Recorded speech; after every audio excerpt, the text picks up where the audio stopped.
નમસ્કાર, સુપ્રભાત। કવિ નર્મદ એ કીધું છે કે એ વિચારે ફૂલે ગજગજ મારી છાતી, હું ને મારી ભાષા બંને ગુજરાતી। તો આજનો દિવસ 21મી ફેબ્રુઆરી એટલે વિશ્વ માતૃભાષા દિવસ। વિશ્વ માતૃભાષા દિવસે આપણે આપણી માતૃભાષાને યાદ નથી કરવાની, યાદ તો આપણે રોજ જ કરીએ ને। કેવી રીતે? તો આપણે બોલવાની ભાષા તરીકે આપણી માતૃભાષાનો ઉપયોગ કરીએ, આપણે ભણીએ છીએ આપણી માતૃભાષામાં। પરંતુ આજના દિવસની ઉજવણી શા માટે? તો આપણો જે માતૃભાષા દિવસ છે એટલે કે આપણી માતૃભાષા છે એનું ગૌરવ વધારવાનો દિવસ છે। આપણી માતૃભાષા કઈ છે? હા, ગુજરાતી। તો આપણને પણ ગુજરાતી હોવાનું ગૌરવ, આપણી માતૃભાષા ગુજરાતી છે એનું ગૌરવ વધારવાનો દિવસ એટલે વિશ્વ માતૃભાષા દિવસ। તો આ દિવસ 21મી તારીખે જ કેમ આ દિવસની ઉજવણી કરવામાં આવે? એની પાછળનો ઇતિહાસ છે કે 1952માં જ્યારે બાંગ્લાદેશમાં બાંગ્લા ભાષા નાબૂદ થવાની તૈયારી હતી, કે એ ભાષા જતી રહેવાની, આપણે કેવું અત્યારે અંગ્રેજી ભાષાને મહત્વ આપીએ, હિન્દી ભાષાને મહત્વ આપીએ, એવી રીતે એમની જે ભાષા હતી ને બાંગ્લા ભાષા એ નાબૂદ થવાની તૈયારી હતી। એ બધા એ ભાષા ભૂલી ગયા હતા।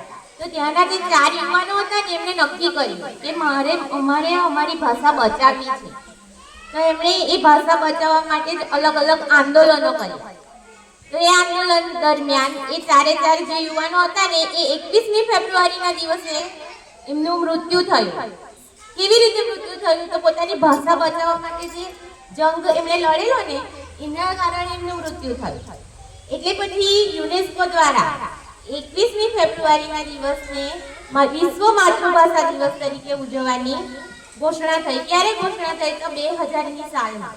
તો 2000ની સાલથી આપણે 21મી ફેબ્રુઆરીના દિવસને વિશ્વ માતૃભાષા દિન તરીકે ઉજવીએ છીએ। તો આપણી સ્કૂલમાં પણ આજે માતૃભાષા દિવસની ઉજવણી કરવા માટે અલગ અલગ સ્પર્ધાનું આયોજન કરવામાં આવ્યું।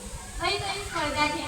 તો ગીત સ્પર્ધા, કવિતા નિર્માણ સ્પર્ધા, વાર્તા સ્પર્ધા અને ક્વિઝ। તો આ દિવસે આપણે આપણી માતૃભાષાને યાદ કરીશું, એનું ગૌરવના ગાન કરીશું અને વિશ્વ માતૃભાષા દિવસની ઉજવણી કરીશું। એટલે આપણે કોને યાદ કરવાના છે? તો કોણે કીધું છે કે મનથી એક કવિએ કીધું છે કે મનથી બોલાઈને તે માતૃભાષા અને મગજથી બોલાઈને તે અન્ય ભાષા। આપણી જે માતૃભાષા છે ને તે આપણે મનથી બોલીએ। તમે જોજો, તમને સપનું આવે તે કઈ ભાષામાં આવશે? અંગ્રેજીમાં આવશે, હિન્દીમાં આવશે, પોતાની માતૃભાષામાં જ આવે ને સપનામાં, કે બીજી કોઈ ભાષામાં આવે? ના, કોઈ વાર આપણે ડરી જઈએ, આપણને કોઈ વાગી જાય, ઓ માં, એ પણ કેવું બોલીએ? ગુજરાતીમાં બોલીએ ને। આપણી માતૃભાષા ગુજરાતી એ કેવી છે? વિશાળ ભાષા છે। એ બીજી બધી ભાષાને પણ પોતાની ભાષામાં અપનાવી લે છે, બીજા બધા શબ્દોને પણ। દાખલા તરીકે રેલવે સ્ટેશન, આપણે વર્ષોથી શું બોલીએ? Railway station. આપણે એવું બોલીએ અગ્નિશામક, અગ્નિરથ વિરામ સ્થળ, એવું બોલીએ? ખરેખર રેલવે સ્ટેશનનો ગુજરાતી શબ્દ છે અગ્નિરથ વિરામ સ્થળ, પરંતુ આપણે એવું નથી બોલતા। શું બોલીએ છીએ? Railway station. એવી રીતે કપ રકાબી બોલીએ, બધા જ આપણે કપ રકાબી જ બોલીએ છીએ, બોલીએ ને? એમાં કપ શબ્દ છે ને એ અંગ્રેજી શબ્દ છે અને રકાબી એ ફારસી ભાષાનો શબ્દ છે। તો આપણી માતૃભાષા એવી છે ને કે બીજી ભાષા છે ને એના શબ્દોને પણ પોતાનામાં સ્વીકારી લે છે, એટલે વિશાળ છે। અને જે ભાષા વિશાળ છે ને, પરિવર્તનશીલ છે, એ જ ભાષા લાંબો સમય સુધી ટકી શકે।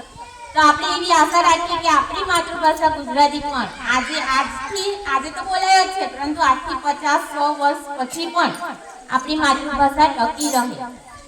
કેવી રીતે ટકશે? જો આપણે એનું ગૌરવ ગાન કરીશું, એની ઉજવણી કરીશું, એને મહત્વ આપીશું, તો આપણી માતૃભાષા વર્ષો સુધી ટકી રહેશે। તો ચાલો આજે આપણે આપણી માતૃભાષા દિવસની ઉજવણી કરીશું જુદી જુદી સ્પર્ધાઓ દ્વારા।